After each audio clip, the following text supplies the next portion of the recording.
Good morning. आज अपने CMA inter group 1 में कॉस्ट अकाउंटिंग पेपर 8 का एमसीक्यू करेंगे।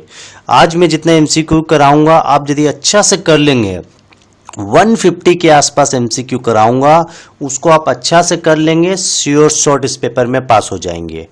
एमसीक्यू बहुत इंपॉर्टेंट है। ऑनलाइन एग्जाम का अब एग्जाम ऑनलाइन होगी, आप लोगों को पता है, और सबसे बड़ा प्लस पॉइंट है आपके पास एमसीक्यू सही कीजिए, श्योर शॉर्ट बहुत अच्छा मार्क्स आ जाएगा। और मैं पूरा चैप्टर पूरा बुक को कवर कर दिया हूं इस एमसीक्यू में। आज तक जितना एमसीक्यू आया सब कराया हूं, सारा स्कैनर का क्वेश्चन भी कवर है। तो इस वीडियो को गलती से भी मत छोड़िएगा, ये बहुत इंपॉर्टेंट वीडियो है आपके लिए, ठीक है। और एक चीज मैं बोलना चाहता हूं, अब एग्जाम होगी ऑनलाइन, और सबसे बड़ा पॉइंट रहेगा कि आपको ऑनलाइन एग्जाम में आपको सिर्फ 2 चीज आनी चाहिए। आपको सिर्फ टाइप करना आना चाहिए, सिंपल टाइप, अल्फाबेटिकल टाइप्स और न्यूमेरिकल्स टाइप करना आना चाहिए, और कुछ दरकार नहीं है आपको कि टेबल कैसे ड्रॉ करेंगे या सिंबल्स कैसे लिखेंगे, कुछ दरकार नहीं है। सब ऑलरेडी आपका आंसर शीट में दिया रहेगा, आपको खाली फिगर्स लिखना है, न्यूमेरिकल्स फिगर्स लिखना है, प्लस अल्फाबेट यदि कुछ टाइप करना है, डेफिनेशन या थ्योरी क्वेश्चन रहेगा उसमें आपको नॉर्मली टाइप करना और कुछ नहीं करना। सिर्फ आपको 2 चीज जानना जरूरी है कि आप कैसे टाइप करते हैं नॉर्मली, प्लस न्यूमेरिकली कैसे लिखना है, बस। और कुछ नहीं जानने का दरकार है कि फॉर्मूला कैसे लिखेंगे और क्या, सब चीज आपको ऑलरेडी दिया रहेगा। आप 3-4 बार डेली प्रैक्टिस कीजिए, आपका कॉन्फिडेंस भी बिल्डअप हो जाएगा और आप आराम से पास हो जाएंगे। और सबसे बड़ा प्लस पॉइंट बोल रहे हैं कि एमसीक्यू आप सही करेंगे, आप श्योर शॉर्ट पास हो जाएंगे, ठीक है। अब मैं डायरेक्टली क्लास में आ रहा हूं। देखिए पहला क्वेश्चन एमसीक्यू, मेरा एमसीक्यू में 100% आपका 40 मार्क्स कवर है, ठीक है। पहला क्वेश्चन देखिए, मैं ले रहा हूं, पिकअप कर रहा हूं, ठीक है। पहला क्वेश्चन बोलता है in absorption costing this is added to inventory. Absorption costing में इन्वेंट्री जो होता है, आपका क्लोजिंग स्टॉक जो होता है, स्टॉक, उसके साथ क्या क्या कॉस्ट ऐड होता है ये पूछ रहा है। याद रखिए एब्जॉर्प्शन कॉस्टिंग में variable cost plus fix cost दोनों ऐड होता है, लेकिन एडिशनली क्या ऐड हो रहा है, फिक्स कॉस्ट। क्योंकि देखिए मार्जिनल कॉस्टिंग सिर्फ वेरिएबल कॉस्ट को कंसीडर करता है, लेकिन एब्जॉर्प्शन कॉस्टिंग का एक प्लस पॉइंट क्या है, वेरिएबल कॉस्ट प्लस एडिशनली ये फिक्स कॉस्ट को भी लेता है। तो in absorption costing fix cost is added to inventory. याद रखिएगा मार्जिनल कॉस्टिंग में फिक्स कॉस्ट को नहीं लिया जाता है, एब्जॉर्प्शन कॉस्टिंग में फिक्स कॉस्ट को लिया जाता है, एडेड कॉस्ट बोल के, ठीक है।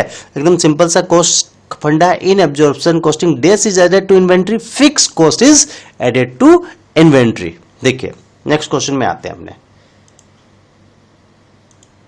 देखिए नेक्स्ट क्वेश्चन ध्यान से सुनिए क्या बोल रहा है। The meaning of conversion cost in process costing is this. Process costing में कन्वर्जन कॉस्ट किसको बोलते हैं, ठीक है। आगे बेसिक फंडा जान लीजिए। कन्वर्जन कॉस्ट मतलब वह सारा खर्चा जो रॉ मटेरियल को फिनिश गुड्स बनाने में लगा है। All expenditure up to making finish goods, मतलब रॉ मटेरियल को फिनिश गुड्स तक बनाने में जितना खर्चा लगा है उसको बोलते हैं कन्वर्जन कॉस्ट। मतलब समझ रहे हैं, direct material cost, direct labour cost, indirect material cost, indirect labour cost, indirect expenses, मतलब all cost, direct cost plus indirect cost. तो ये दोनों कॉस्ट को मिला देने से कन्वर्जन कॉस्ट हो जाएगा। तो देखिए आंसर में क्या लिखा है, cost of direct labour, cost of direct expenses, indirect material, indirect labour, indirect expenses. सिर्फ आपको याद रखना conversion cost means direct cost plus indirect cost. आप आराम से लिख देंगे। Question number 3, standard cost and budgeted cost are these. Standard costing और बजटरी कॉस्टिंग इंटर रिलेटेड है, क्योंकि स्टैंडर्ड कॉस्टिंग से हम बजट का भी कैलकुलेशन कर सकते हैं और बजट से हम स्टैंडर्ड कॉस्ट का भी कैलकुलेशन कर सकते हैं। तो दोनों एक दूसरे से लिंकअप है, समझ में आया, तो उसको बोलते हैं इंटर रिलेटेड, ठीक है। वी कैन कैलकुलेट एससी मतलब standard cost from budgeting cost and vice versa. Budget cost से हम स्टैंडर्ड कॉस्ट भी निकाल सकते हैं। तो दोनों एक दूसरे से रिलेटेड है, इंटर रिलेटेड है। तो standard cost and budget cost are interrelated, बस इतना याद रखना है। क्वेश्चन नंबर 4, मैं जो बता रहा हूं उसका खाली सुन लीजिए, आपको याद रहेगा। Sales budget is an example of test. Sales budget देखिए, हर कंपनी में, हर बिजनेस में अलग अलग फंक्शंस होता है। Marketing function, sales functions, finance function, अलग अलग फंक्शंस होता है और उस फंक्शंस का एक बजट बनता है। तो सेल्स बजट एक टाइप का फंक्शन है, सेल्स डिपार्टमेंट का एक टाइप का फंक्शन है। तो sales budget is an example of function budget, एक प्रकार का फंक्शन बजट है। ठीक है, क्वेश्चन नंबर देखिए, एक बार मैं फिर से क्वेश्चन नंबर 5 में आ रहा हूं, ध्यान से सुनिए। ठीक है, क्वेश्चन नंबर 5 बोलता है when a direct worker is paid on a monthly fix salary basis which of the following is not false. ठीक है, बोलता है एक वर्कर को आप मंथली बेसिस पेमेंट कर रहे हो, मतलब मंथली सैलरी दे रहे हो। वर्कर को जनरली पेमेंट आवर बेसिस में होता है, माने कितना घंटा काम किया उस बेसिस पे पेमेंट होता है। जब वो आवरली बेसिस में टाइम पेमेंट होता है तो उसको क्या होता है ना कि आइडियल टाइम का पैसा नहीं दिया जाता है। लेकिन जब आप मंथली बेसिस में पेमेंट कर रहे हो तो आइडियल टाइम हो उसका कोई फंडा नहीं है, क्यों काम करे ना करे वर्कर को मंथली बेसिस पैसा मिल जाएगा। तो देखिए, payment not made on hourly basis so no ideal time cost. तो आइडियल टाइम का कोई कॉस्ट नहीं होगा, तो there is no ideal time cost, ideal time का कोई पैसा नहीं होगा। समझ में आया? तो मंथली बेसिस वो मंथली दिया जाएगा, टाइम बेसिस में नहीं होगा तो टाइमली का कोई कंसेप्ट नहीं आएगा, तो आइडियल टाइम का कोई कंसेप्ट आएगा ही नहीं। क्वेश्चन नंबर देखिए, एक बार मैं खाली रिपीट कर रहा हूं शॉर्ट में। एब्जॉर्प्शन कॉस्टिंग में क्या लिया जाता है? फिक्स कॉस्ट लिया जाता है, सिर्फ आपको इतना याद रखना है।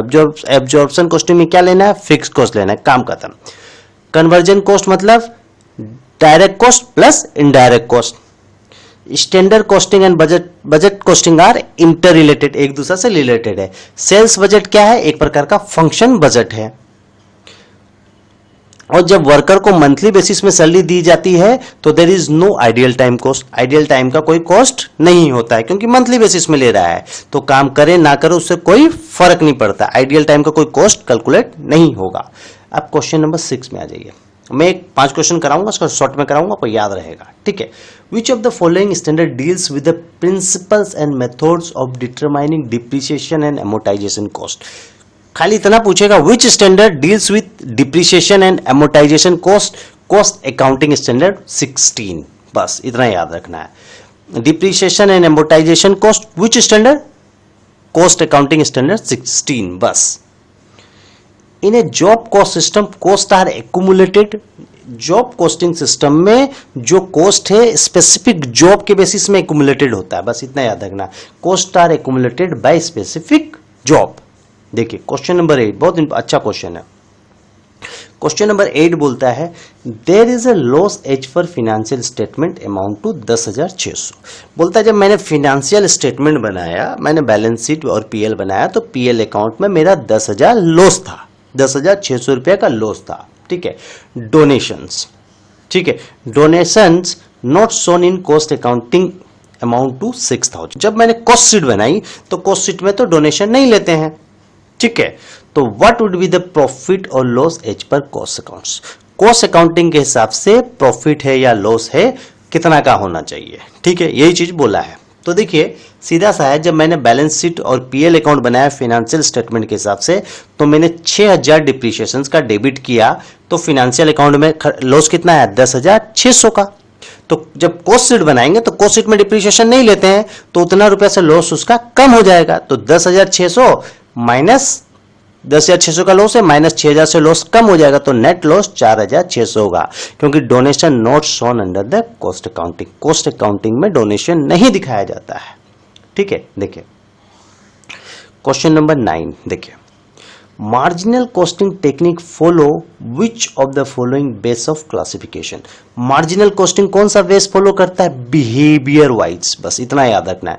मार्जिनल कॉस्टिंग जो टेक्निक है किस बेस को फॉलो करता है क्लासिफिकेशंस के लिए? याद रखिएगा बिहेवियर वाइज बेस को, बस, और कुछ नहीं करना है। क्वेश्चन नंबर 10 देखिए, बहुत सिंपल सा क्वेश्चन है। ठीक है, एक बार अब देखिए क्वेश्चन, मैं उसको एक्सप्लेन कर रहा हूं। ठीक है, ध्यान से देखिए क्वेश्चन नंबर 10 क्या बोलता है। देखिए Z limited is planning to sell 1,000 unit 1 lakh unit of product A for 12। ठीक है, जेड बोलता है कि हम 1 लाख यूनिट प्रोडक्ट ए का बेचेंगे 12 रुपया करके। समझ में आ रहा है, 1 लाख यूनिट बेचेगा 12 रुपया करके, तो सेल्स कितना हो गया 12 लाख रुपया, खत्म।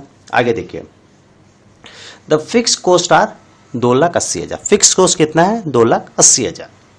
In order to realize a profit of 2 lakh, what would be the variable cost? Variable cost कितना होना चाहिए यदि मेरा प्रॉफिट 2 लाख का है?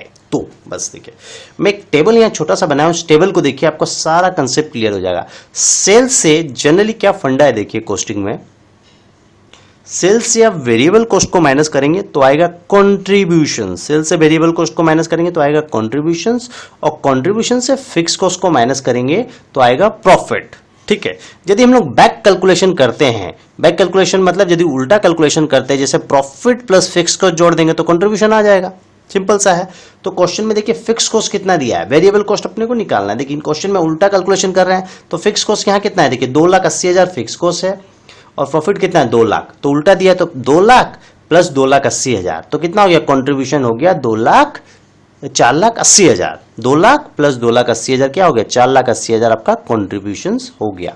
अब देखिए आपके पास कॉन्ट्रीब्यूशन आ गया, आपको निकालना है वेरिएबल कॉस्ट, और आपके पास सेल्स कितना है 12 लाख, तो 12 लाख का सेल्स है माइनस 4,80,000 का कॉन्ट्रीब्यूशन है, तो 12 लाख माइनस 4,80,000 वेरिएबल कॉस्ट आ जाएगा 7,20,000। इस टेबल को छोटा सा टेबल देखेंगे, आपका सारा फंडा क्लियर हो जाएगा। देखिए 5 क्वेश्चन मैं फिर से शॉर्ट में भी बता रहा हूं। देखिए बोलता है depreciation and amortisation cost which costing standard CAS 16, cost accounting standard 16 depreciation से डील करता है। बस डिप्रिसिएशन याद रखिएगा, काम हो जाएगा। उसके बाद बोलता है in a job cost system cost are accumulated by specific job के बेसिस में कॉस्ट आर एक्यूमुलेटेड होता है। तो जॉब कॉस्टिंग सिस्टम नाम से समझ में आता है, स्पेसिफिक जॉब। अब ये याद रखिएगा कि कॉस्ट अकाउंटिंग का जब कैलकुलेशन करते हैं, कॉस्ट शीट बनता है तो उसमें डिप्रिसिएशन नहीं लिया जाता है, तो फाइनेंस में लिया है तो यहाँ डिप्रिसिएशन को माइनस कर दिया गया। 10,600 माइनस डोनेशन को माइनस कर दिया गया है।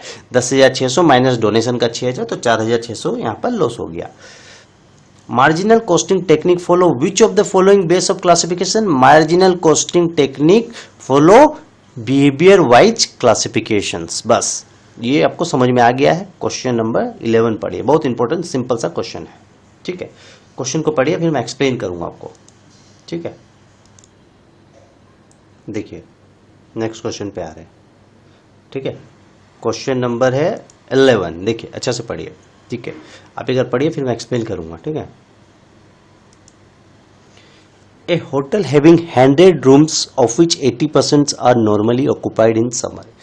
एक होटल में 100 रूम है जिसमें से 80% ऑक्युपाई होता है समर सीजन में एंड 25% इन विंटर। इसका मतलब सीधा सा बात है, एक होटल में 100 रूम है जिसमें 80% समर का सीजन में ऑक्युपाई हो रहा है और 25% ऑक्युपाई हो रहा है विंटर में। ठीक है, अब देखिए इस यदि 25% की जगह 20% रहता तो बहुत बढ़िया होता, फिर भी आप क्वेश्चन में 25 बोला तो 25 पकड़ लीजिए। ठीक है, period of summer and winter be taken as 6 months each and normally days in a month be assumed to be 30। बोलता है ठीक है, एक होटल में 100 रूम है मान के चलिए। ठीक है, उसमें क्या हो रहा है, जितना भी रूम है समर महीना में 80% ऑक्युपाई हो जाता है और विंटर महीना में 25% ऑक्युपाई होता है। मान लो समर 6 महीना रहता है और विंटर 6 महीना रहता है और एक महीना में 30 दिन आप मान लीजिए।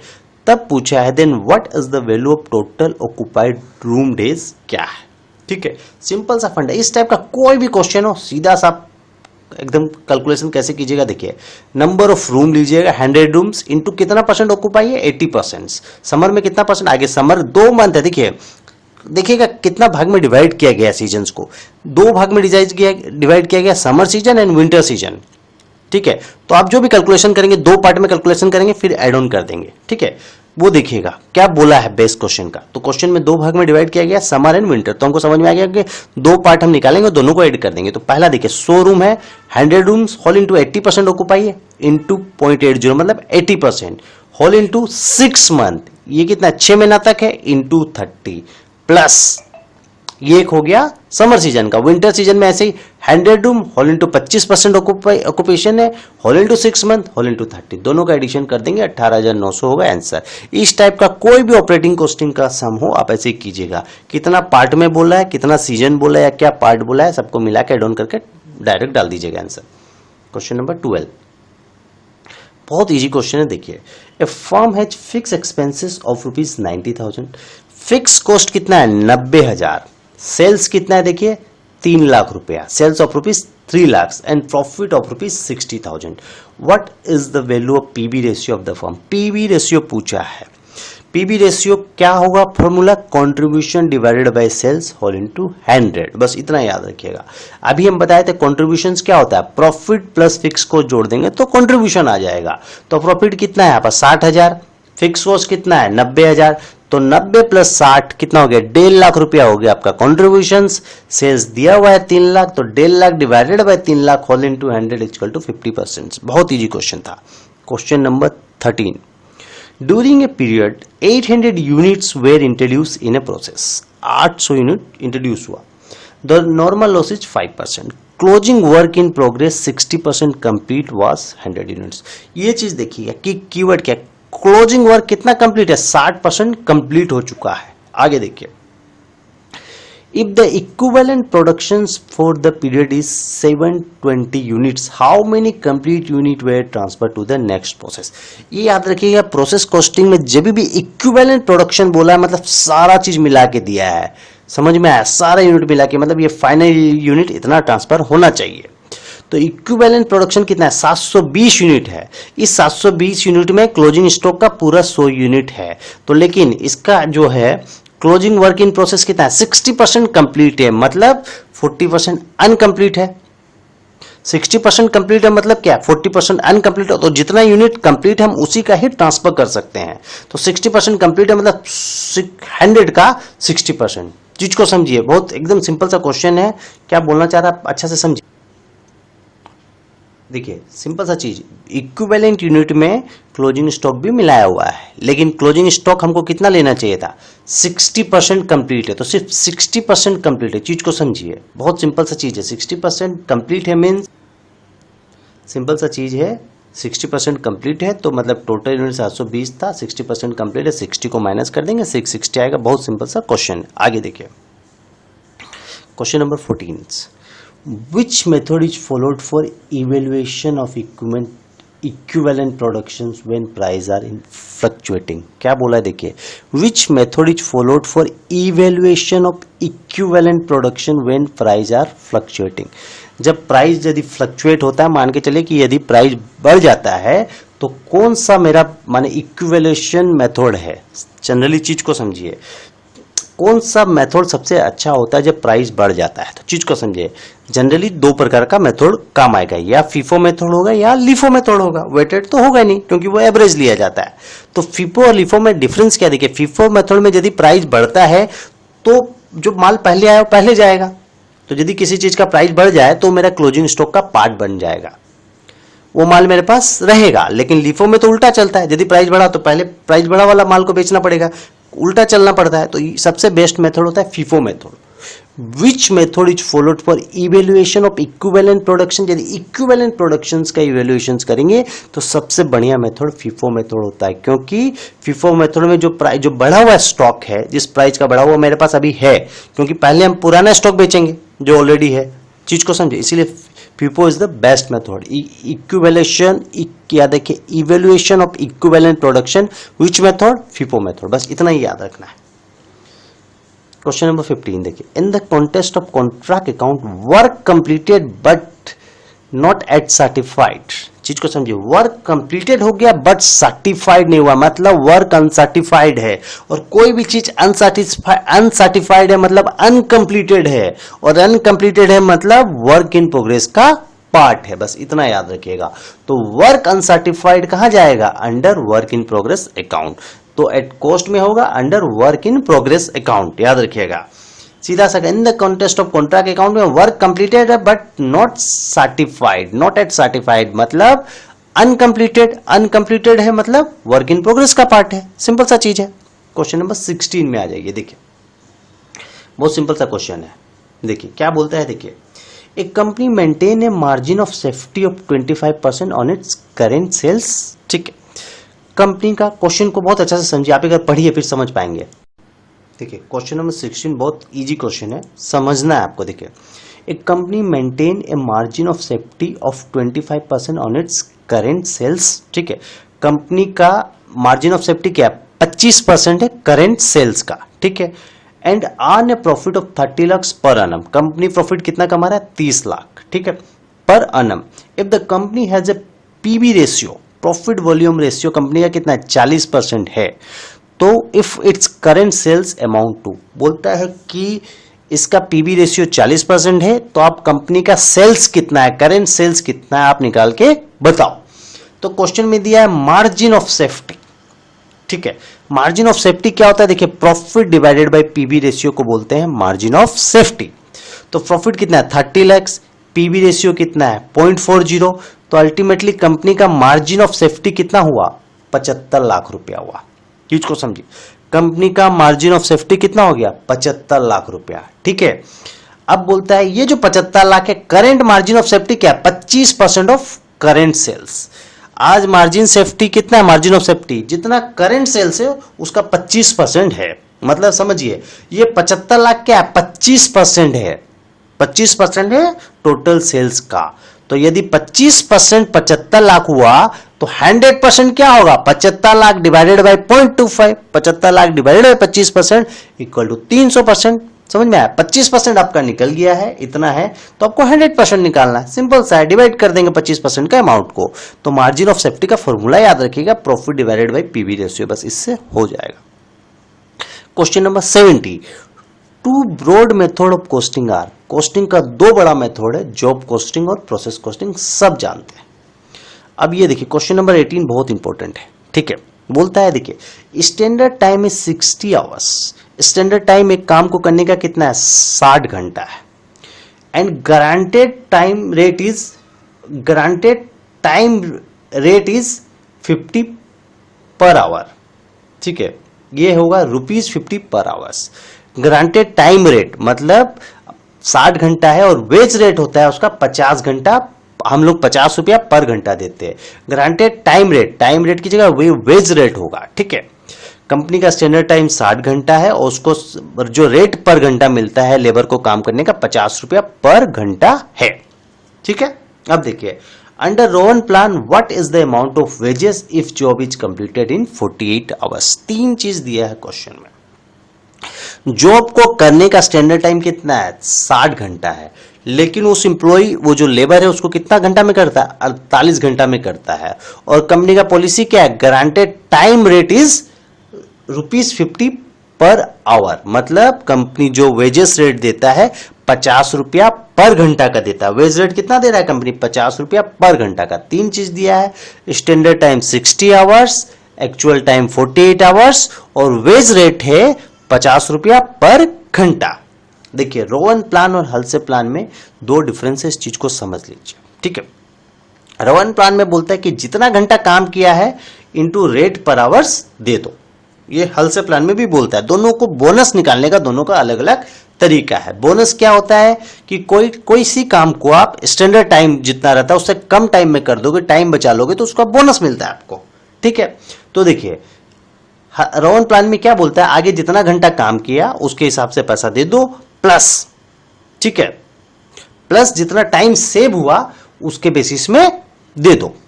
ठीक है, तो देखिए आगे उसको hour work into rate per hour दे देगा, कोई दिक्कत नहीं है, प्लस यहां पर प्लस होगा। ठीक है, प्लस बोनस कैसे होगा, देखिए एक्चुअल टाइम जितना काम किया divided by standard time whole into rate per hour. चीज को समझिए, यहां पर देखिए एक्चुअल कितना 48 घंटा काम किया, एक घंटा का 50 रुपया देना था, तो 48 घंटा इंटू 50 दे दिया, काम खत्म, इसको पूरा वेजेस मिल गया। अब टाइम सेव का जो बोनस का क्या फंडा है, 48 घंटा का काम कितना देर में, 60 घंटा का काम कितना में किया, 48 घंटा में, तो 48 होल डिवाइडेड बाय 60।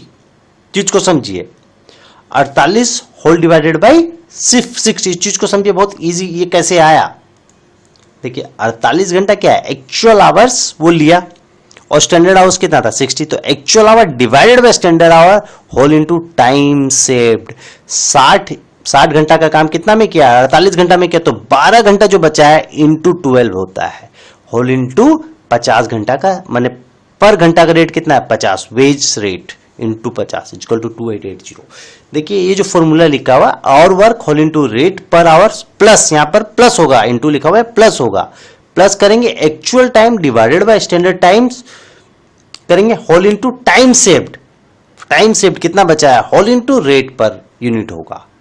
और हलसे में क्या होता है, इसमें समझ में आया फंडा, जितना टाइम किया उतना का दे देंगे प्लस एवरेज निकाल देंगे, जितना घंटा काम किया और टोटल घंटा कितना था इंटू जितना टाइम सेव किया और वेज रेट के साथ इंटू कर देंगे।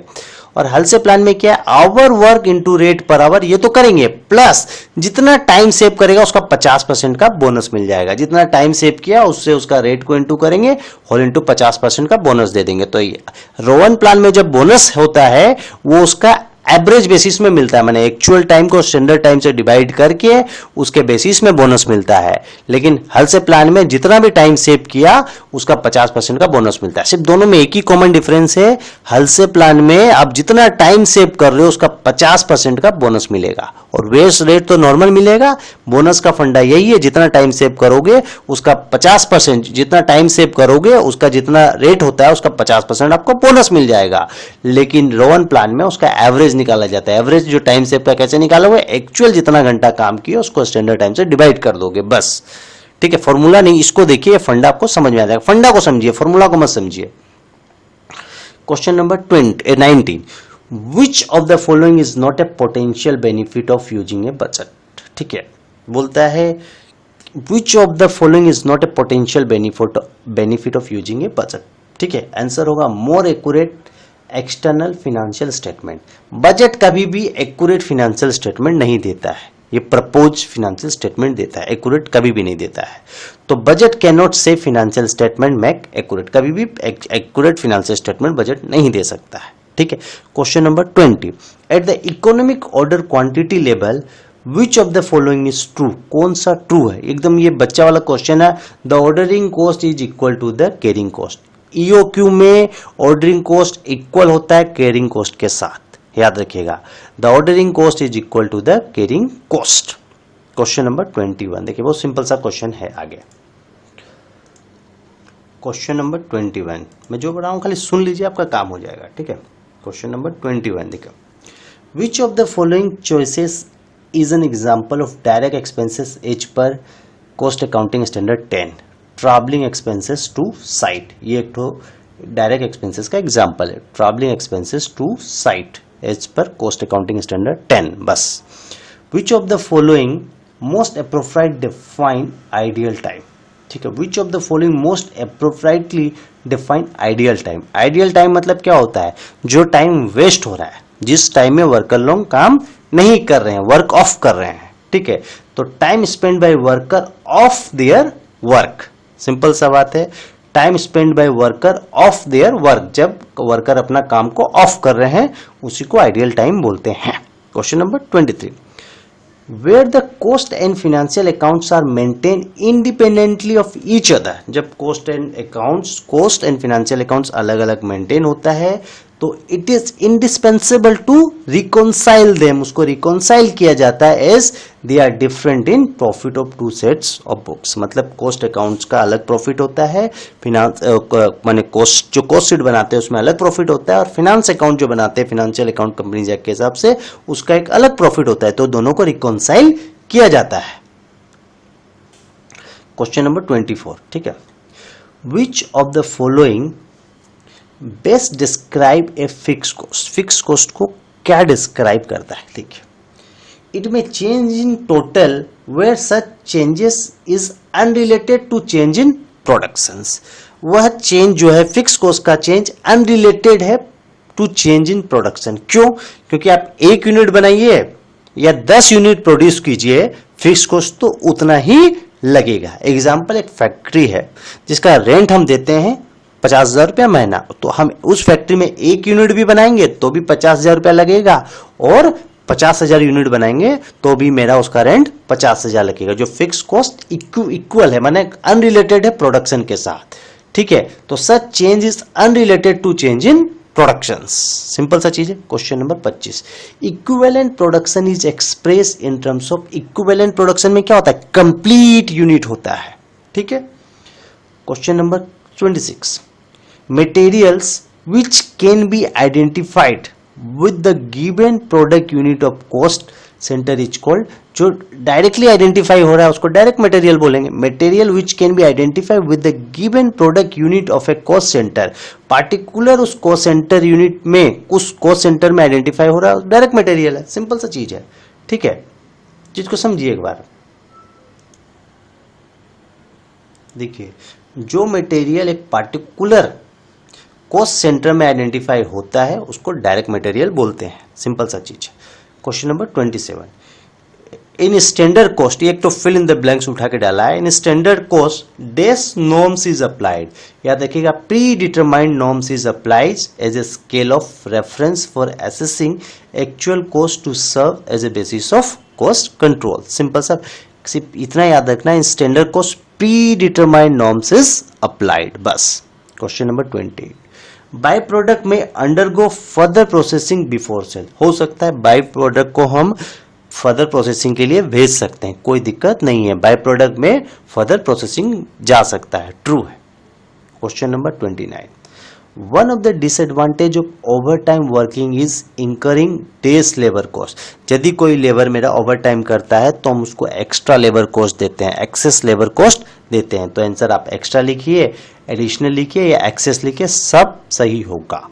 तो ओवर टाइम करेगा तो मेरा एक्स्ट्रा कॉस्ट लगेगा, बस इतना याद रखना है। Question number 30, factory overhead cost applied to a job is usually based on a predetermined rate, एकदम सही है।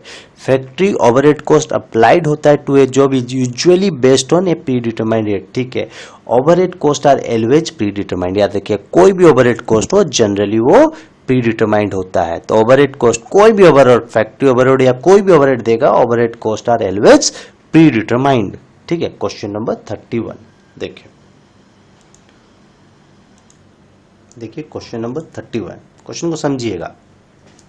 Operation costing and operating costing, ये दोनों अलग अलग चीज है, नाम लग रहा है सिमिलर लेकिन दोनों अलग अलग है, आप कॉस्टिंग में पढ़े हैं। Operation costing and operating costing are interchangeable use for the same technique of costing, एकदम भूल है, false, rejected. Do you accept or reject the statement, एकदम रिजेक्ट कर रहे हैं, ठीक है, दोनों अलग अलग चीज है, ठीक है। Question number 32, in marginal and absorption costing variable factory overhead is treated as direct cost, नहीं, याद रखिए मार्जिनल कॉस्टिंग में वेरिएबल फैक्ट्री ओवरहेड को आप डायरेक्ट कॉस्ट मान सकते हैं, लेकिन ऑब्जॉर्प्शन कॉस्टिंग में variable factory overhead indirect cost है, तो ये स्टेटमेंट फॉल्स है। याद रखिएगा मार्जिनल कॉस्टिंग में variable factory overhead direct cost है, कोई दिक्कत नहीं है, लेकिन ऑब्जॉर्प्शन कॉस्टिंग में ये इनडायरेक्ट कॉस्ट है, ठीक है। Question number 33, what is the name the type of loss for which a process account is credited with value for such loss when scrap value is 0, याद रखिएगा प्रोसेस अकाउंट में यदि scrap का value 0 हो जाता है उस लॉस को एबनॉर्मल लॉस बोलते हैं, बस इतना याद रखना है। Scrap is 0 then such loss will be abnormal loss, ठीक है। Question number 34, What is the change in profit volume ratio with increase in fixed cost, यदि फिक्स कॉस्ट बढ़ता है तो पीवी रेशियो में कोई चेंज नहीं होगा, याद रखिए वो रिमेन्स कांस्टेंट रहेगा, आपको इतना याद रखना है, फिक्स कॉस्ट बढ़ता है तो पीवी रेशियो मेरा सेम रहता है, ठीक है। Question number 35, in a process 6000 unit are introduced during a period, 5% of the input is a normal loss, ठीक है। Closing work in progress which is 60% complete, closing कितना कंप्लीट है, 60% कंप्लीट है, ठीक है। 800 यूनिट का 60% कंप्लीट है। 4900 complete unit are transfer to the next process, next process में कितना यूनिट ट्रांसफर हो रहा है, 4900। How much is the equivalent production, equivalent production कितना होगा, जितना ट्रांसफर हुआ यूनिट वो वाला प्लस क्लोजिंग का कितना कंप्लीट है, तो 4900 यूनिट का ट्रांसफर हुआ वो 4900 प्लस क्लोजिंग का 800 यूनिट का 60% कंप्लीट है, मतलब 800 का 60% हो गया 480 प्लस 4900, आंसर होगा 5380। सिंपल सा क्वेश्चन था। क्वेश्चन नंबर 36 में आ जाइए। क्वेश्चन नंबर 36 खाली सुन लीजिए, सब सुन लेंगे एक बार याद रह जाएगा, 40 नंबर एकदम श्योर आएगा, सब चीज कवर किया हूं मैं। What is the name of the documents which describe the budget budgeting organisation या बजटिंग प्रोसीजर्स, ठीक है, वह डॉक्यूमेंट्स का क्या नाम है जो बजटिंग को डिस्क्राइब करता है या बजट का प्रोसेस को डिस्क्राइब करता है? सिंपल सा चीज है, बजट मैनुअल, ठीक है। बजट मैनुअल बजट का प्रोसेस को या प्रोसीजर को या बजटिंग कैसे करेंगे वो डिस्क्राइब करता है, ठीक है। Question number 37, variance analysis is a costing technique based on management by exceptions होगा। कहीं भी ये वर्ड दिखे मैनेजमेंट बाय, आप एक्सेप्शंस लिख दीजिए और कुछ मत माथा लगाइए, ठीक है। Question number 38, joint cost is suitable for infrastructure industry and fertiliser industry. Joint cost किसके लिए सुटेबल है? Infrastructure industry and fertiliser industry के लिए, ठीक है। क्वेश्चन नंबर 39, बहुत इजी क्वेश्चन है, देखिए, charging to a cost centre those overhead that result solely for the existence of that cost center is known as allotment। ये तो बहुत इजी था, ये भी बहुत इजी है, देखिए 40, the term used to charge overhead to cost unit is called allocations।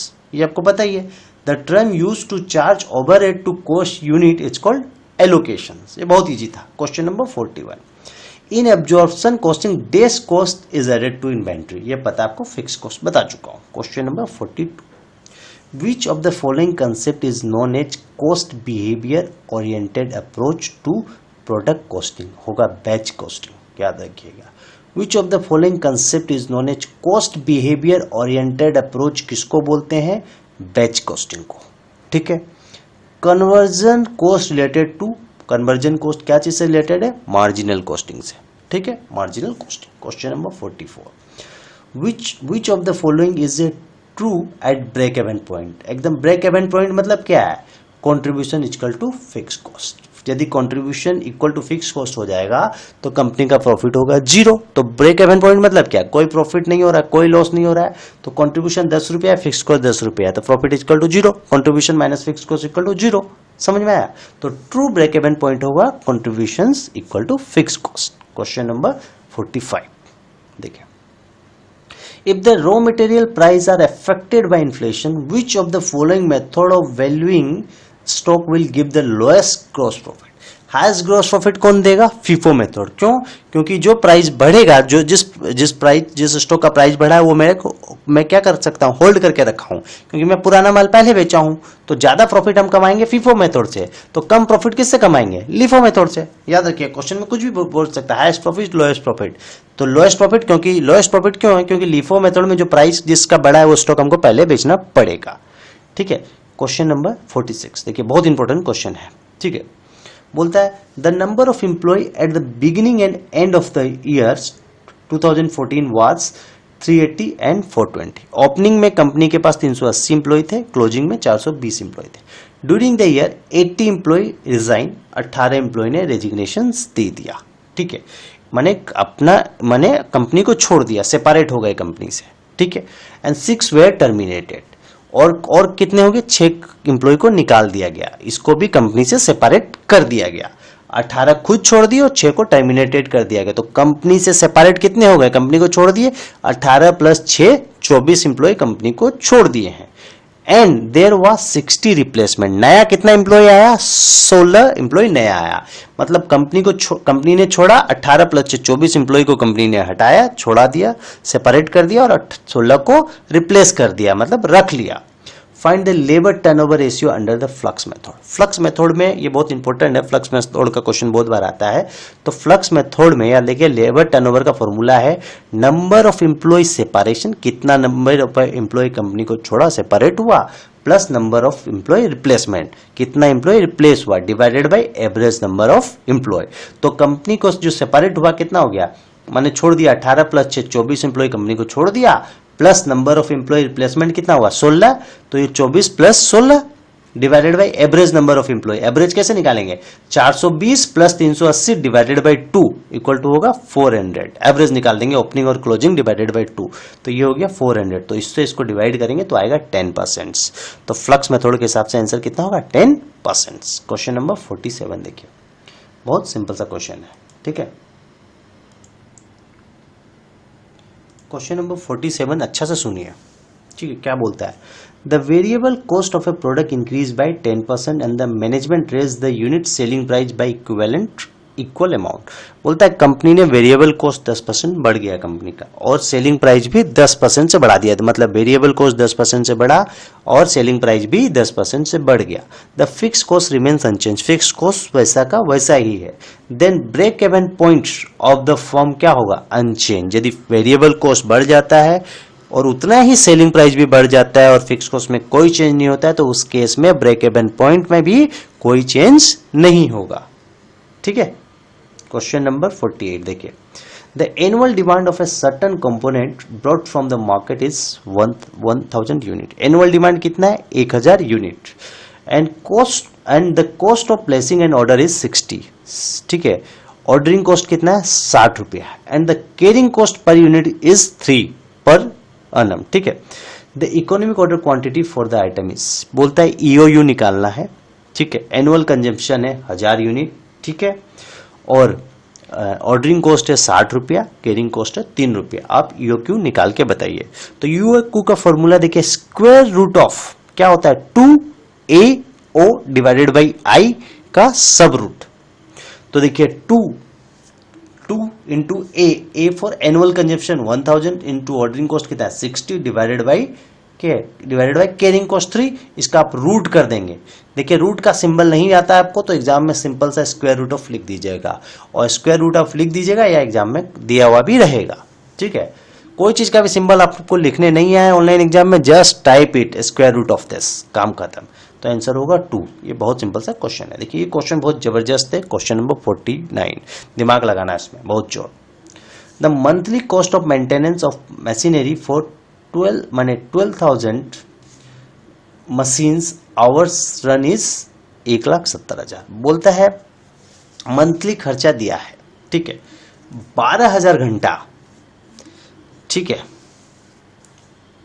जब 12,000 घंटा मशीन आवर काम होता है, 12,000 घंटा काम होता है, या यूनिट पकड़ लीजिए कोई दिक्कत नहीं है, 1,70,000 रुपया खर्चा लगता है। जब एक मशीन 12,000 घंटा काम करता है, ठीक है, तो 1,70,000 का खर्चा होता है। ये खर्चा वेरिएबल कॉस्ट भी मिलाया हुआ है इसमें, फिक्स कॉस्ट भी मिलाया हुआ है। And for 18,500 hours is rupees 2,02,500। मतलब बोलता है जब मशीन 12,000 घंटा काम करता है तब मेरा खर्चा लगता है 1,70,000 रुपया, और जब मशीन 18,000 माने 18,500 घंटा काम करता है तब खर्चा लगता है 2,02,500।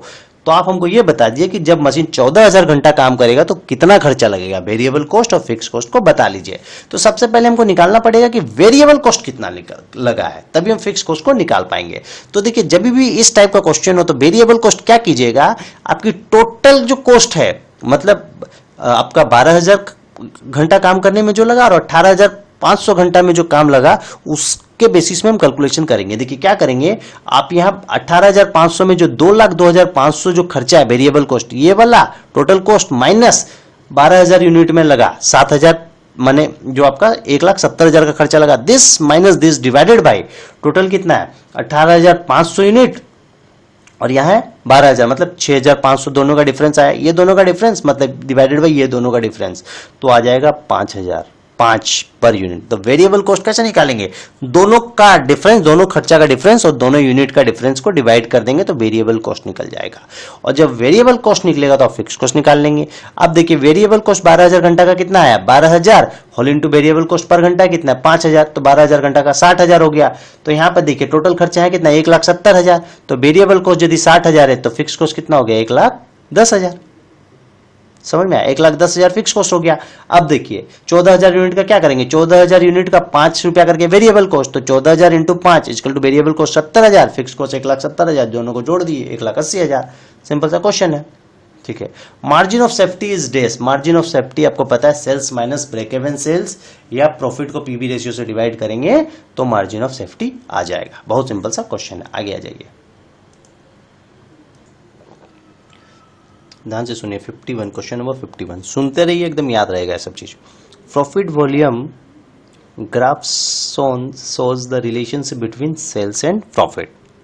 Profit volume graph shows the relationship between sales and profit. Simple सा question. Efficiency is basically a ratio of input and output. बहुत सिंपल सा क्वेश्चन है। याद रखिए, sales of 2 consecutive months of a company are 3,80,000 and 4,20,000। 2 month का sales दिया है, ठीक है। The company net profit for this month is 24,000 and 40,000। 2 महीना का सेल्स का फिगर दिया है, 2 महीना का प्रॉफिट का फिगर दिया है। And there is no change in PV ratio और फिक्स कॉस्ट, कोई चेंज नहीं है पीवी रेशियो और फिक्स कॉस्ट में, बोल दिया है। जब कोई चेंज नहीं है तो पीवी रेशियो कंपनी का क्या होगा, पीवी रेशियो का फॉर्मूला है change in profit divided by change in sales whole into 100। तो प्रॉफिट में कितना चेंज हुआ है नेक्स्ट मंथ से, देखिए 40,000 माइनस 24,000 डिवाइडेड बाई सेल्स का 4,20,000 माइनस 3,80,000। इसको इसे डिवाइड करेंगे, 100 करेंगे, 40% आएगा, काम खत्म। बहुत सिंपल सा क्वेश्चन है। Question number 54, work study consist of dash and dash. Work study consist करता है मेथड स्टडी से and time and motion study. Work study में क्या चीज होता है, method study and time and motion study. Question number 55, normal ideal time cost should be charge to. Normal ideal time cost किस पे चार्ज होता है, प्रोडक्शन ओवरहेड पे। एंड एबनॉर्मल आइडियल टाइम किस में चार्ज होता है, कॉस्टिंग पीएल अकाउंट में। वही चीज बोला है, normal ideal time cost should be charge to production overhead while that due to abnormal reason should be charge to costing P L, ठीक है। नॉर्मल आइडियल टाइम कॉस्ट कहां होगा, production overhead.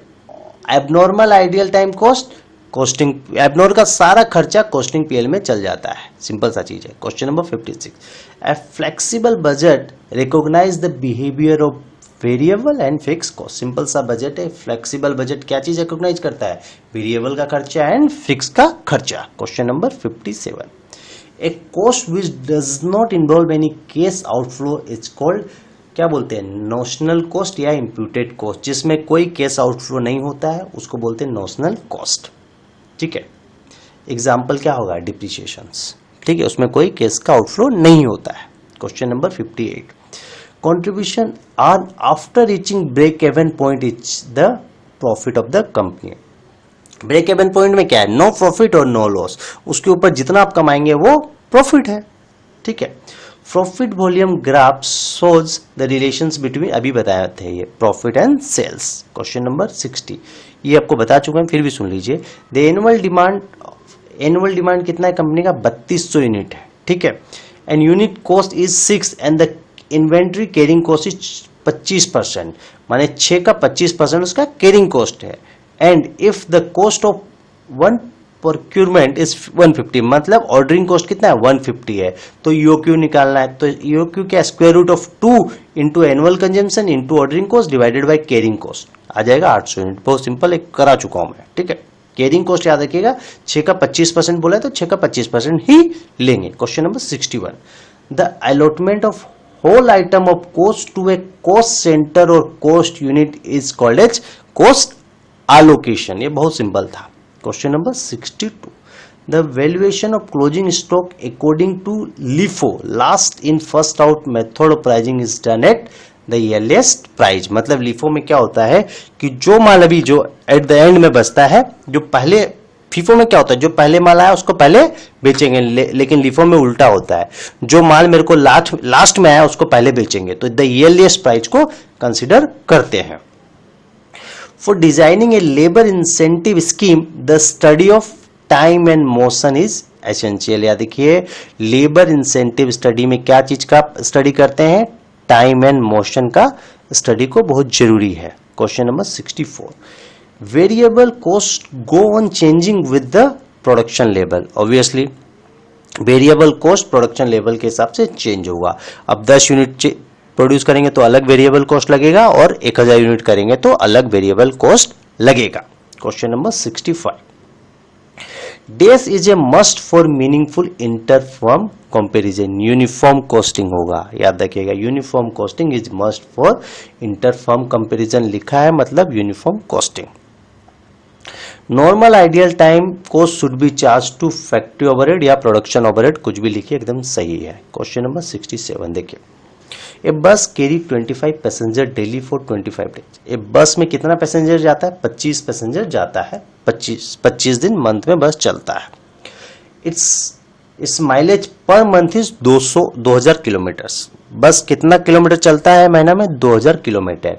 It's passenger kilometre, देखिए क्या बोलता है, passenger kilometre per month are. देखिए passenger kilometre per month कितना होगा। देखिए ये बहुत सिंपल सा क्वेश्चन है।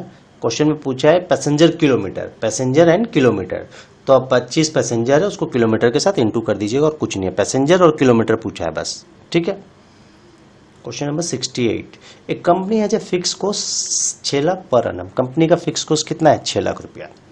It's manufacturing a single product which it sales for 200 per unit. Selling cost company का कितना है, सेलिंग प्राइस 200 रुपया। Its contribution to sales ratio is 40%। Contribution कितना है, सेल्स का 40%, मतलब यदि सेल्स 200 रुपया है उसका 40% हो जाएगा 80 रुपया। तो सेल्स प्राइस कितना है, 200 रुपया, कॉन्ट्रीब्यूशन कितना है, 80 रुपया है। Its break even unit, is break even unit का फॉर्मूला क्या है, fix cost divided by contributions per unit. तो फिक्स कॉस्ट कितना है, 6 लाख रुपया, divided by contribution per unit कितना है, 80 रुपया, डिवाइड कर देंगे 7500 आ गया। सिंपल सा चीज है। Question number 69, reorder level is days, ठीक है, multiple bye days time. Reorder level में क्या होता है, मैक्सिमम कंजप्शन या मैक्सिमम यूसेज को इंटू कर देंगे मैक्सिमम लीड टाइम से, ठीक है।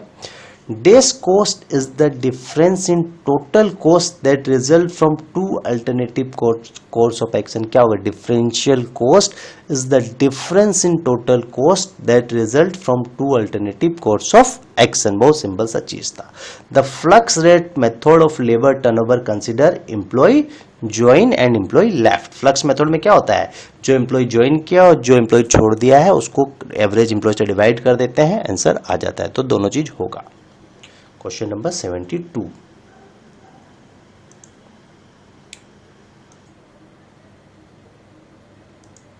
देखिए क्वेश्चन नंबर 72, एक भी क्वेश्चन मत छोड़िएगा, जो मैं समझा रहा हूं 100% सब क्वेश्चन कवर होगा। क्वेश्चन नंबर 72 में आ जाइए। देखिए क्या बोलता है, बोलता है days arises when the actual process loss is less than the normal pre determined process loss. बोलता है एक्चुअल में लॉस हुआ 10 रुपया, समझिए, ठीक है, लेकिन नॉर्मल लॉस होना चाहिए आपको 100 रुपया का लॉस होना चाहिए, उसकी जगह सिर्फ 10 रुपया का लॉस हुआ, तो 90 रुपया क्या हो गया, एबनॉर्मल गेन, वही होगा। Abnormal gain arises when the actual process loss is less than the normal process loss, ठीक है। Days costing is a must for inter firm comparison. जब भी ये वर्ड लिखा रहेगा इंटर फर्म कंपेरिजन, आप यूनिफॉर्म कॉस्टिंग लिख दीजिएगा और सोचिएगा भी मत, ठीक है। क्वेश्चन नंबर 74, ठीक है, बोलता है, अच्छा से देखिए question number 74, A company uses material A for production of product Z. The supplier of material A quotes a delivery period of 2 to 3 weeks। Delivery period कितना है, 2 से 3 वीक, मतलब मिनिमम 2 वीक है और मैक्सिमम 3 वीक है। If the company uses 5 to 800 units of material A per week according to activity level, the reorder level of material A कितना होगा। तो रीऑर्डर लेवल मतलब मैक्सिमम कितना यूनिट यूज किया, होल इनटू मैक्सिमम पीरियड्स। तो maximum unit यहाँ company कितना use करता है, 800 यूनिट यूज कर रहा है मटेरियल ए का, और मैक्सिमम पीरियड कितना है, 3 वीक है, तो 800 into 3 2400 unit reorder level. Simple सा चीज है। क्वेश्चन नंबर 75, देखिए बता चुका हूं, in absorption costing days cost is added to inventory fix cost. Days become more effective in a firm with the use of standard costing. Budgetary control become more effective in a firm with the use of standard costing. ठीक है, बहुत simple सा question था। Question number 77 देखिए, in make और buy decision it is profitable to buy from outside only when the suppliers price is below the firm on variable cost. याद रखिए, suppose मैं किसी चीज को बनाता हूं, उसको बनाने में मेरा कॉस्ट लग रहा है 10 रुपया, लेकिन मार्केट में वही चीज हमको 9 रुपया में मिल रहा है, तो मार्केट से खरीद लेंगे, 10 रुपया में क्यों बनाएंगे। तो यही चीज बोलता है, when the supplier price is below the firm on variable cost. मेरा वेरिएबल कॉस्ट से भी हमको सस्ता यदि कोई चीज मिल जाए तो हम उसको बाहर से खरीद लेंगे, ठीक है। एक cost which does not involve any cost case outflow. Case outflow किस कॉस्ट में नहीं होता है, इंप्यूटेड कॉस्ट में, ये बता चुका हूं। Days costing reduce the possibility of under pricing absorption costing. क्यों, क्योंकि एब्जॉर्प्शन कॉस्टिंग में दोनों fix cost plus variable cost सारा खर्चा को ले लिए तो अंडर प्राइजिंग का कंसेप्ट आएगा नहीं, ठीक है। Question number 80, ABC analysis is made on the basis of consumption value divided by value of usage. ठीक है, सिंपल सा चीज है. ABC analysis is made on the basis of consumption value divided by value of usage. ठीक है. The success of the day's costing is based on mutual belief and understanding. Uniform costing. ठीक है. Simple सा चीज है. The success of uniform costing is based on mutual belief and understanding. ठीक है. Question number 82. ये सब सिंपल चीज एक बार पढ़ लीजिए, याद हो जाएगा. A budget is a statement that is always prepared prior to a defined period of time. Budget हमेशा पहले प्रिपेयर्ड होता है, सिंपल सा चीज है. Days is the difference between the actual sales and the break-even sales. Break-even sales और actual sales का जो डिफरेंस होता है उसको बोलते हैं मार्जिन ऑफ सेफ्टी. मतलब ब्रेक इवन सेल्स से आप एक्स्ट्रा जितना कमा लिए उसको बोलते हैं margin of safety. Question number 84 देखिए. Normal rate per hour for worker A in the factory is 5.40. एक घंटा एक लेबर काम करता है तो 5 रुपए 40 पैसा मिलता है. Standard time per unit for the worker is 1 unit. एक यूनिट एक घंटा काम करता है तो 5 रुपए 40 मिनट 5 रुपए 40 पैसा मिलता है. और एक घंटा माने एक यूनिट बनाने में उसको 1 मिनट ही लगता है, स्टैंडर्ड टाइम है. तो नॉर्मल प्राइस पर rate unit for the worker is 5 रुपया 40 पैसा 60 मिनट का मिल रहा है. तो 1 मिनट का 5 रुपया 40 पैसा डिवाइडेड बाय 60 मिनट, आंसर होगा 9 पैसा. सिंपल सा चीज है. 85. This costing is a must for meaningful inter firm comparison. जब भी आएगा यूनिफॉर्म कॉस्टिंग आप लिख दीजिएगा. This cost are the future cost affected by decision making. एकदम सिंपल सा चीज है. Relevant cost are the future cost affected by decision making. देखिए क्वेश्चन नंबर 87. सिंपल सा क्वेश्चन है. देखिए सुनिए ध्यान से. Question number 87. A days is the notional value at which goods and service are transferred between division in a decentralized organization. एक division से दूसरा डिवीजन में जब ट्रांसफर होता है तो ट्रांसफर प्राइसिंग को यूज करते हैं. सीधा सा बात है. A days is the notional value. Transfer pricing is the notional value. जब एक डिवीजन से दूसरा डिवीजन में ट्रांसफर होता है ट्रांसफर प्राइसिंग को यूज करते हैं as a notional value. Simple सा चीज है. Question number 88. Selling price. देखिए क्वेश्चन नंबर 88. ठीक है. Selling price of a product is 5 per unit. Variable cost 3 रुपया है. फिक्स कॉस्ट 10,000 है. तो ब्रेक इवन पॉइंट निकालना है. सिंपल सा फंडा है. ब्रेक इवन पॉइंट मतलब fix cost divided by contribution. Contribution कितना होगा? सेलिंग प्राइस 5 रुपया है, वेरिएबल कॉस्ट 3 रुपया है, तो 5 - 3 इक्वल टू 2 कॉन्ट्रीब्यूशन होगा. फिक्स कॉस्ट 10,000 है, उसको 2 से डिवाइड करेंगे तो 5,000 यूनिट आएगा. आंसर होगा 5,000 यूनिट. सिंपल सा चीज है. Question number 89.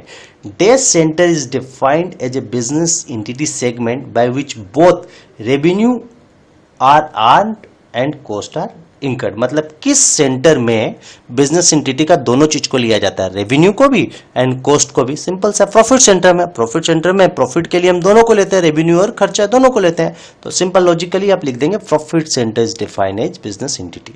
ठीक है. Where both revenue and cost are consider. Days label of stores inventory is maximum usage multiple by maximum lead time. Reorder label equal to reorder level का ही formula है maximum consumption into maximum lead time. तो reorder level हो गया. ठीक है. Question number 91. The most appropriate cost unit for pricing and costing goods transportation is. goods transportation में जो अप्रोप्राइट कॉस्ट यूनिट किस बेसिस में लिया जाता है? टन किलोमीटर के बेसिस में. ट्रांसपोर्टेशन में किस बेसिस में यूनिट लिया जाता है? टन किलोमीटर्स में. सिंपल सा चीज है. Question number 92. Where the production is as per the requirement of the customer this is the method of costing use. Job costing use किया जाता है जब कस्टमर के रिक्वायरमेंट के हिसाब से प्रोडक्शन होता है. ठीक है. कस्टमर के रिक्वायरमेंट के हिसाब से प्रोडक्शन होगा तो कौन सा कॉस्टिंग यूज करेंगे? जॉब कॉस्टिंग, क्योंकि हमको जॉब मिला है उस बेसिस में बनाने का. Question number 93. देखिए question number 93. Where there are 2 raw material A and B and the total material mix variance is favourable. Total material mix variance क्या है? फेवरेबल है. ठीक है. And if A has a favorable mix variance. यदि A का favourable होगा तो B का obviously total mix variance favourable है, और A का एक फेवरेबल होगा तो B का उसका ऑपोजिट होगा. सीधा सा बात है. And then B will have a mix variance that is adverse. Simple सा चीज है. क्वेश्चन नंबर 94 देखिए, when you attempt a reconciliation of profit as per financial accounts and cost account, which of the following is done? क्या करेंगे याद रखिएगा, बोलता है when you attempt, जब आप reconciliation statement बनाते हो, ठीक है, सिंपल सा चीज बोला है, देखिए reconciliation statement, देखिए ये बोला है जब हम reconciliation statement बनाएंगे एज पर फाइनेंशियल अकाउंट, तब कॉस्ट में जो जो खर्चा कम लगा है उतना रुपया से एड ऑन कर देंगे, बस लिखा यही है, at the under absorption of overhead in cost accounting if you start from the profit as per financial account, cost में उतना रुपया कम लगा है इसलिए ऐड कर देंगे, सिंपल सा चीज है। देखिए question number 95, in a certain factory normal capacity was 50,000 unit, normal capacity कितना है 50,000 यूनिट, ठीक है, actual capacity utilisation was 50,000 unit, ठीक है, एक्चुअल कैपेसिटी यूटिलाइजेशन कितना है 52,000 यूनिट। देखिए क्वेश्चन को फिर से समझिए, बोलता है in a certain factory normal capacity 50,000 unit है, एक्चुअल कैपेसिटी यूटिलाइजेशन है 52,000 unit, fix production overhead should be absorb based on actual capacity, याद है फिक्स प्रोडक्शन ओवरहेड हर समय एब्जॉर्ब होता है एक्चुअल कैपेसिटी के बेसिस में, ठीक है। Question number 96, in the this method of pricing material issue when the price are falling and profit will rise, सीधा सा सिंपल सा चीज है, लिफो मेथड, ठीक है। क्वेश्चन नंबर 97 देखिए, variable overhead are absorb by products based on actual level of capacity utilisation, अभी बताते हैं वेरिएबल ओवरहेड हमेशा actual level of capacity utilisation के बेसिस में एब्जॉर्ब होता है, ठीक है। क्वेश्चन नंबर 98 देखिए, इन ए टेक्सटाइल फैक्ट्री, ठीक है, 99 में बोलता है question number 98, in textile factory yarn is secreted before it is made into textile, the cost of stretch is direct material, direct उस यूनिट में आइडेंटिफाई किया गया है तो उस कॉस्ट को क्या बोलेंगे डायरेक्ट मटेरियल, सीधा सा बात है। क्वेश्चन नंबर 99 देखिए, क्वेश्चन में क्या बोलता है, क्वेश्चन नंबर 99, ठीक है, the actual capacity of a manufacturing unit based on temporary sales expected is 10,000 unit due to lack of order, ठीक, एक्चुअल कैपेसिटी कितना है 10,000 यूनिट है, सीधा सा बात है, and the practical capacity is 11,500 unit, actual capacity यदि 10,000 यूनिट है और प्रैक्टिकल कैपेसिटी 11,500 यूनिट है तो 1,500 यूनिट कोई काम का नहीं है, याद रखिएगा, एक्चुअल कैपेसिटी से एक्स्ट्रा जितना रहेगा कोई काम का नहीं है, then 1,500 unit is ideal capacity बोल दीजिए, कोई काम का नहीं, आइडियल कैपेसिटी है। In process conversion cost means process accounting में कन्वर्जन कॉस्ट बता दिया गया है, जब तक फिनिश गुड्स बनता है, रॉ मटेरियल से फिनिश गुड्स बनता है तब तक जितना खर्चा लगता है उसको कन्वर्जन कॉस्ट बोलते हैं, मतलब डायरेक्ट खर्चा प्लस इनडायरेक्ट खर्चा, ठीक है। आगे देखिए, ठीक है, एंड एट लास्ट मैं बोलना चाहता हूं कि कॉस्ट अकाउंटिंग स्टैंडर्ड जितना है आपका, आप सबका नाम एक बार जरूर सुन लीजिए और ये इससे एक क्वेश्चन 4-5 क्वेश्चन बन जाता है आजकल एग्जाम में, ठीक है। कॉस्ट अकाउंटिंग स्टैंडर्ड 1 बोलता है classification of cost, cost accounting standard 2 बोलता है कैपेसिटी डिटर्मिनेशन, 3 बोलता है production and operation overhead, cost accounting 4 बोलता है cost of production for captive consumption, cost accounting 5 बोलता है एवरेज कॉस्ट ऑफ ट्रांसपोर्टेशन, याद देखिए 4 है क्या कैप्टिव कंजम्पशन का, 5 है ट्रांसपोर्टेशन का, 6 है material cost, 7 is employ cost, 8 is cost of utility, 9 है पैकिंग मटेरियल कॉस्ट एंड 10 है डायरेक्ट एक्सपेंसेस, 11 क्या है एडमिनिस्ट्रेटिव ओवरहेड, 12 क्या है रिपेयर एंड मेंटेनेंस कॉस्ट, 13 है cost of service cost centre, 14 है पॉपुलेशन कंट्रोल कॉस्ट, 15 है सेलिंग एंड डिस्ट्रीब्यूशन ओवरहेड, 16 है डिप्रिसिएशन एंड एमोर्टाइजेशन, 17 है इंटरेस्ट एंड फाइनेंशियल कॉस्ट, ठीक है, ठीक है। आगे देखिए